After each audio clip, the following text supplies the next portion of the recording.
ने साफ कर दिया है कि मौत का बदला हमास का एक एक योद्धा इजराइल में तबाही मचा कर लेगा। इजराइल की जमीन को गाजा की तरह खून से लथपथ कर देगा। इजराइल में इतनी मिसाइलें दागी जाएंगी कि इसकी गूंज अमेरिका तक सुनाई देगी।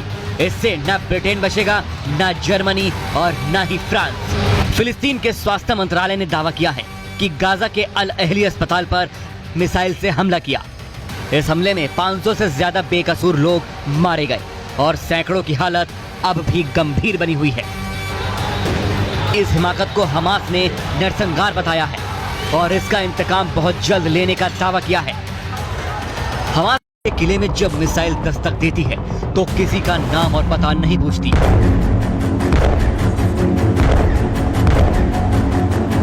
आसमान को गुबार से भर देती है और लाशों का अंबार लगा देती है।